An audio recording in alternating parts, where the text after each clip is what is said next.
पति घर में नहीं होता वह श्रृंगार नहीं करती, किंतु रोहिणी ने पति के दूर होने पर भी इस अवसर पर श्रृंगार किया। कृष्ण जन्मोत्सव के वैभव से यह सुस्पष्ट है कि उस समय वृंदावन सभी प्रकार से संपन्न था। चूँकि भगवान कृष्ण ने राजा नंद तथा माता यशोदा के घर में जन्म लिया, अतः लक्ष्मी देवी को वृंदावन में अपना ऐश्वर्य प्रकट करना ही पड़ा। ऐसा प्रतीत हो रहा था मानो वृंदावन पहले से लक्ष्मी देवी की क्रीड़ा स्थली बन चुका हो। जन्म उत्सव के बाद नंद महाराज ने कंस सरकार का वार्षिक कर चुकता करने के उद्देश्य से मथुरा जाने का निश्चय किया। जाने से पूर्व उन्होंने गांव के समक्ष ग्वालों को बुलाया और अपनी अनुपस्थिति में वृंदावन की देखरेख करने का आदेश दिया। जब नंद महाराज मथुरा आए तो वसुदेव को समाचार मिला और वे अपने मित्र को बधाई देने के लिए परम उत्सुक हुए। वे तुरंत उस स्थान में गए जहां नंद महाराज ठहरे थे। जब नंद ने वसुदेव को देखा तो उन्हें लगा मानो नया जीवन दान मिला हो। नंद भी भाव विभोर होकर खड़े हो गए और उन्होंने वसुदेव का आलिंगन किया। वसुदेव का स्वागत करके उन्हें सुंदर आसन पर बिठाया गया। उस समय वसुदेव अपने उन दोनों पुत्रों के लिए उत्सुक थे जिन्हें नंद की जानकारी के बिना उनके संरक्षण में रखा गया था। वसुदेव ने अत्यंत चिंतापूर्वक उनके विषय में पूछताछ की। कृष्ण और बलराम दोनों ही वसुदेव के पुत्र थे। बलराम को वसुदेव की ही पत्नी रोहिणी के गर्भ में स्थानांतरित किया गया था, किंतु रोहिणी को नंद महाराज के संरक्षण में रखा गया था। कृष्ण यशोदा को उनकी पुत्री के बदले में ले जाकर साक्षात सौंपे गए थे। नंद महाराज जानते थे कि बलराम वसुदेव के पुत्र हैं, किंतु उन्हें यह ज्ञात न था कि कृष्ण भी वसुदेव के ही पुत्र हैं। वसुदेव को पता था ही, अतः उन्होंने उत्सुकता से कृष्ण तथा बलराम दोनों की कुशलक्षेम पूछी। फिर वसुदेव ने नंद को संबोधित करते हुए कहा, बंधुवर, इस वृद्धावस्था में आपकी परम इच्छा थी कि पुत्र उत्पन्न हो, किंतु आपके कोई पुत्र उत्पन्न न हुआ। अब भगवान की कृपा से आपको सुंदर पुत्र की प्राप्ति हुई है। मेरे विचार से यह अवसर आपके लिए अत्यंत शुभ है। हे मित्र, मुझे तो कंस ने बंदी बना लिया था और अब मैं रिहा कर दिया गया हूँ। अतएव मेरे लिए यह नया जन्म है। मुझे आशा न थी कि आपके दर्शन कर सकूँगा, किंतु ईश्वर की कृपा से मैं आपको देख रहा हूँ। वसुदेव ने कृष्ण के संबंध में इस तरह अपनी चिंता व्यक्त की। कृष्ण को गुप्त रूप से माता यशोदा की शैया में भेजा गया था और अब उनके जन्म उत्सव को धूमधाम से मनाने के बाद नंद मथुरा आए थे। अतः वसुदेव अत्यंत प्रसन्न हुए और बोले, यह मेरा नया जन्म है। उन्होंने कभी यह आशा नहीं की थी कि कृष्ण जीवित रह पाएंगे, क्योंकि कंस ने उनके अन्य सभी पुत्रों का वध कर दिया था।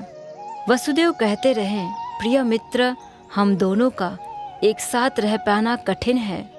यद्यपि हमारे कुटुंब तथा कुटुंबी पुत्र तथा पुत्रियां हैं, किंतु प्रकृति के नियम स्वरूप हम प्रायः एक दूसरे से पृथक रहते हैं।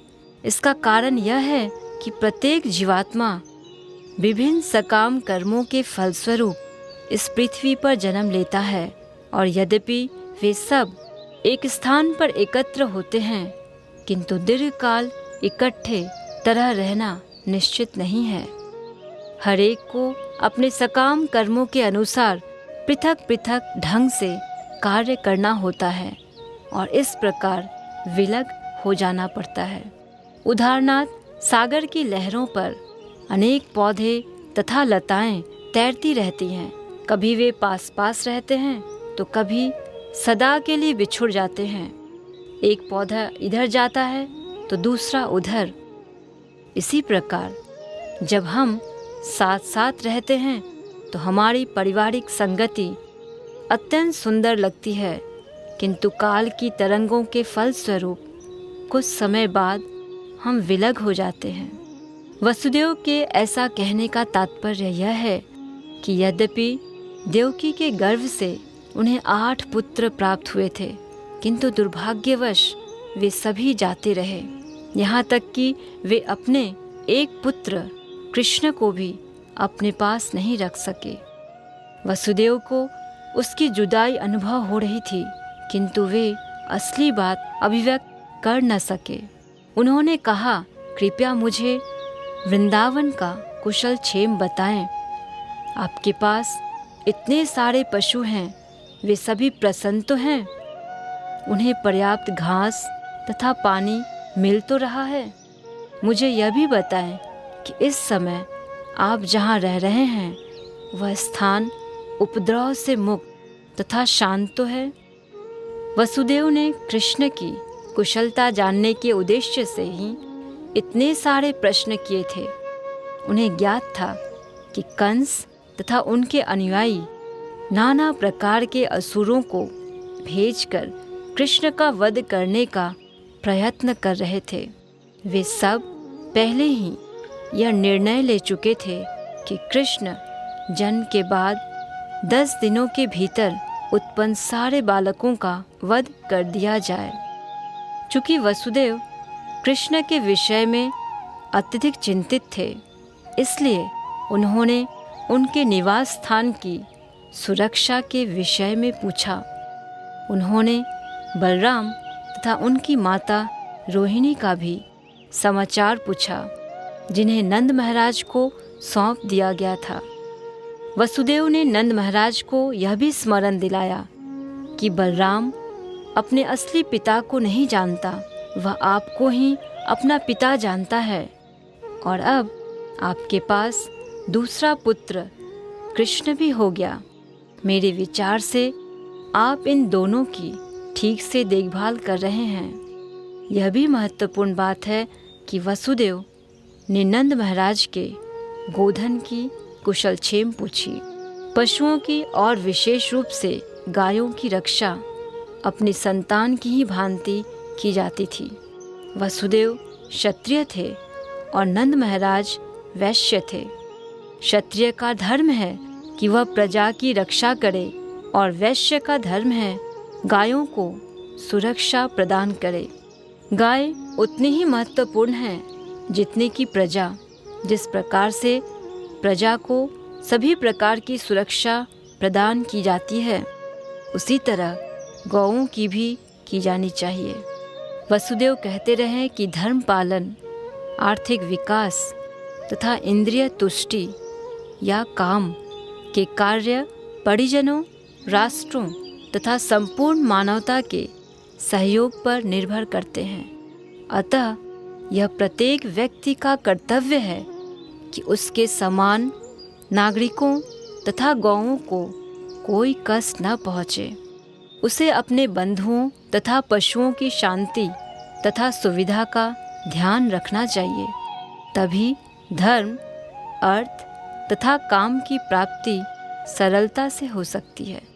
वसुदेव को दुख था कि वे देवकी से उत्पन्न अपने ही पुत्रों को संरक्षण प्रदान करने में असमर्थ रहे। उन्हें लग रहा था कि वे धर्म, अर्थ तथा काम सभी खो बैठे हैं। यह सुनकर नंद महाराज ने उत्तर दिया, हे प्रिय वसुदेव, मुझे पता है कि आप देवकी से उत्पन्न सारे पुत्रों के कंस द्वारा वध किए जाने के कारण अत्यंत संतप्त हैं। यद्यपि अंतिम शिशु कन्या थी, किंतु कंस उसे मार नहीं पाया। वह स्वर्गलोक में चली गई। हे मित्र, शोक न करें। हम सभी अपने विगत अदृश्य कर्मों द्वारा नियंत्रित हैं। प्रत्येक व्यक्ति अपने पूर्व कर्मों के वश में है और जो कर्म तथा फल के दर्शन से परिचित है वही ज्ञानी मनुष्य है। ऐसा मनुष्य सुख या दुख से शोकाकुल नहीं होता। तब वसुदेव ने उत्तर दिया, प्रिय नंद, यदि आप सरकारी कर का भुगतान कर चुके हों तो शीघ्र ही अपने स्थान को लौट जाएं, क्योंकि मेरे विचार से गोकुल में उत्पात हो सकता है। नंद महाराज तथा वसुदेव में इस मैत्रीपूर्ण वार्ता के बाद वसुदेव अपने घर चले आए। कर चुकाने के बाद नंद महाराज तथा उनके साथ मथुरा आया ग्वालविंद भी लौट गया।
तंबूले अधरे तुलिया दिवो कर्पूर तंबूले राधा कृष्ण प्राण मोरा जुगल किशोर राधा कृष्ण प्राण मोरा जुगल किशोर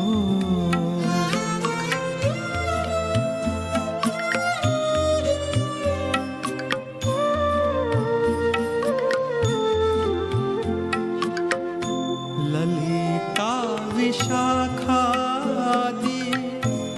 जत सखी वृंदा ललिता विशाखादि जत सखी वृंदा अज्ञाय कोरिबो सेवा चरण रविंद अज्ञाय कोरिबो सेवा चरण रविंद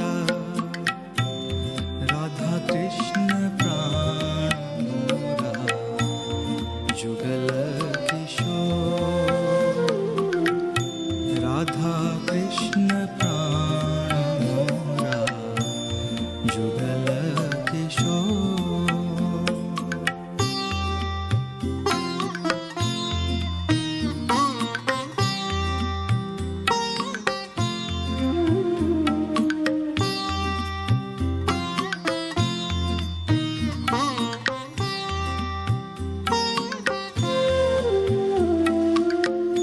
श्री कृष्ण चैतन्य प्रभु दासेर